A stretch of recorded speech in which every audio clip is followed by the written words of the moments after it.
Kembali ke Perang Dunia Ketiga di awalnya. Mengapa kita mengatakan Perang Ukraina bisa menjadi Perang Dunia Ketiga di awalnya? Apa perbedaan dengan perang di Suriah, perang di Libya, perang di Palestina, dan perang di Afghanistan? Pertama, karena perang Ukraina pencetusnya Rusia, sementara perang-perang lainnya adalah perangnya Amerika. Amerika itu boleh membunuh rakyat sipil, boleh menyerang sebuah negara, boleh menjatuhkan sebuah pemerintahan atas nama agar dunia menjadi lebih baik. Negara lain harus diam. Kalau Rusia, sebaliknya, tidak boleh dan menjadi penjahat musuh bersama dunia. Sungguh, perang Rusia-Ukraina, perang yang selain perbedaan niatnya, permasalahannya, dan pastinya, dua negara ini, Ukraina dan Rusia, adalah dua negara produsen besar yang kalau mereka menurunkan produksinya atau tidak jualan, maka dunia bisa bermasalah. Suriah, Afghanistan, Irak, ia hanya punya fossil oil, minyak bumi dengan jumlah yang kalau ditotal pun tidak terlalu besar. Namun Ukraina dan Rusia, kalau ditotal merupakan 15% produksi minyak dunia.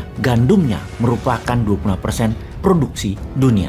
Dan sunflower oil merupakan penghasil 70% penyuplai pasar dunia. Karena itu, kita membahasnya dengan seksama karena dalam waktu yang tidak lama lagi, rumah tangga di seluruh dunia, kebutuhan sehari-harinya akan langka dan akan mahal barangnya yang akan memukul perekonomian dunia secara global. Kita bahas detailnya satu persatu, mulai dari geopolitik dunia hingga geoekonomi dunia. Namun kali ini, kita bahas adalah taktik perangnya, jalan perangnya. Menarik membahas taktik perang kota yang keduanya lakukan, baik dari pihak Rusia maupun dari pihak Ukraina. Ukraina dan Rusia secara militer tidak sebanding. Rusia jauh di atas Ukraina dalam hal persenjataan, amunisi, teknologi, keterampilan personil. Namun Ukraina unggul perang gerilya kota dan mengenal medannya dengan baik. Hal ini penting kita pelajari. Satu, dari sisi kalau kita Indonesia suatu hari jadi Ukraina diinvasi Tiongkok misalnya, maka strategi Ukraina patut kita pertimbangkan.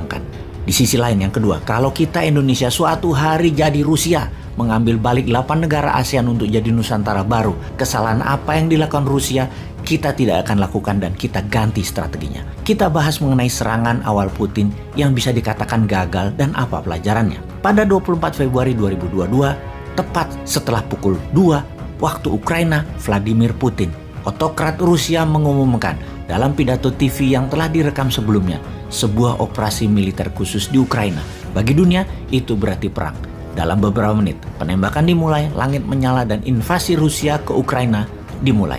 Namun, bagi banyak orang Ukraina, ini tidak dianggap sebagai permulaan, tapi kelanjutan konflik yang dimulai sekitar 8 tahun sebelumnya pada musim semi 2014. Sejak Rusia dan pemberontak yang didukungnya menguasai Crimea dan sebagian besar Ukraina Timur, Ukraina telah mempertahankan kehadiran militer yang diperluas dan aktif sepanjang perbatasan Ukraina terhadap Rusia. Pada tahun 2017, misalnya, Rusia mendirikan kembali tentara gabungan ke-8 di Novotcherkassk, dibangkitkan kembali dengan dalih bahwa itu adalah keputusan defensif yang kemudian sejak itu telah menambah artileri, rudal, bahkan beberapa analis percaya memasukkan separatis ke dalam barisannya sendiri. Ini bukanlah perkembangan yang terisolasi dari Sevastopol di ujung selatan Crimea hingga Klinci di sepanjang perbatasan utara Ukraina, pangkalan Rusia, titik perbatasan dan infrastruktur militer umum telah berkembang semakin mengelilingi Ukraina sejak 2014. Pada hari Rabu 3 November 2021,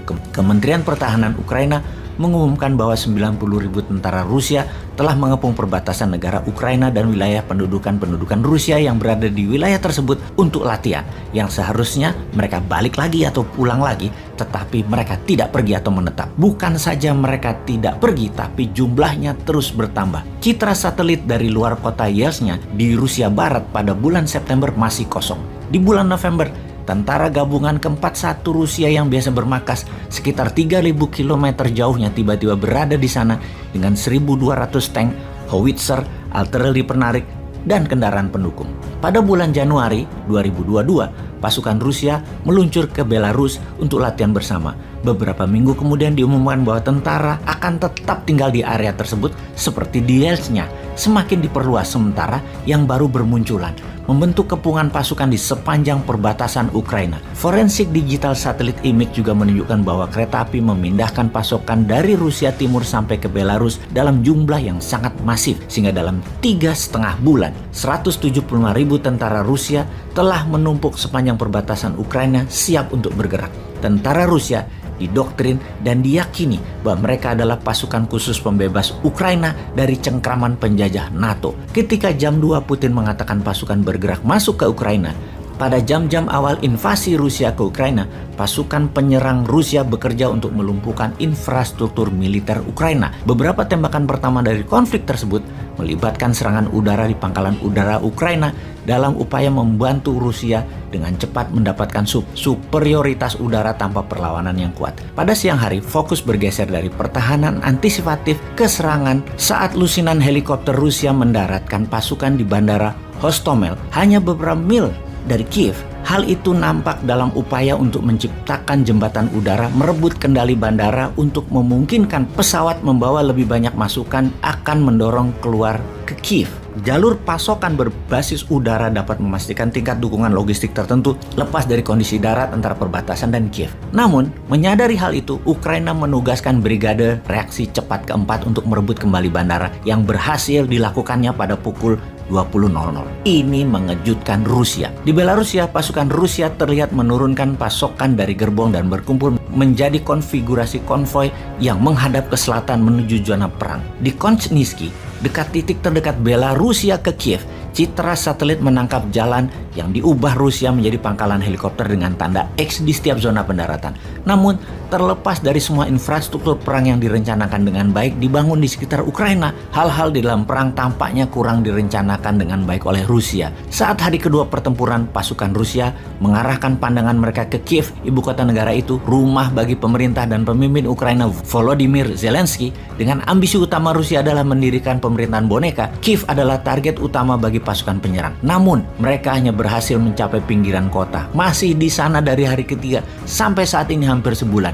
Mereka menghadapi perlawanan sengit dan membuat sedikit kemajuan. Saat hari kedua menjelang hari ketiga, muncul foto dan video yang mulai melukiskan gambaran yang lebih jelas lagi. Banyak peralatan perang Rusia kehabisan bahan bakar dan ditinggalkan, berserakan di seluruh negeri. Pasukan penyerang terlihat menjarah toko-toko untuk makanan, kemungkinan karena kekurangan pasokan makanan mereka sendiri. Strategi perlawanan pertahanan Ukraina terbukti jitu, yaitu memerangi logistik Rusia. Dalam kata-kata terkenal Jenderal John J. Pershing, infanteri memenangkan pertempuran, logistik memenangkan perang. Jadi Ukraina memilih menyerang logistik Rusia. Ukraina mengatur pertahanan bergaya gerilya dengan menarget kehancuran truk-truk bahan bakar Rusia. Kita semua tahu, truk bahan bakar biasanya tidak bersenjata. Yang bersenjata hanya orang yang mengendarainya saja dan dapat dihancurkan dengan peluru murah atau bom molotov. Pasukan Ukraina juga menghancurkan 2 jembatan kunci ke Kiev, memungkinkan mereka untuk memfokuskan mempertahankan sejumlah kecil choke point,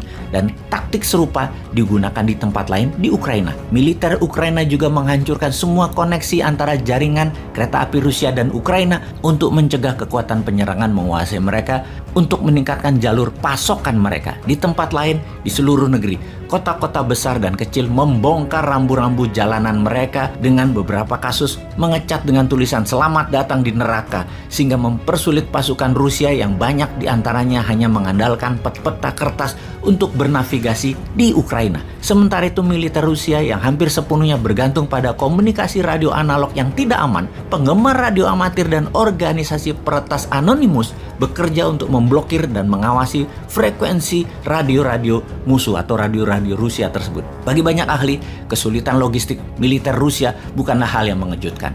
Bahkan mereka mewakili garis sejarah saat menganalisis bencana perang Soviet Afghanistan di tahun 1980-an. Kinerja logistik yang buruk sering menjadi alasan kegagalan Uni Soviet untuk mencapai tujuannya. Sahabat, kita semua tahu target dalam 4 hari serangan kilat Rusia seharusnya pasukannya sudah mencapai Kiev, dan dalam 1 minggu seharusnya Kiev sudah takluk. Ternyata pertahanan Ukraina menggagalkan rencana itu, dan ini semua membuat Putin marah.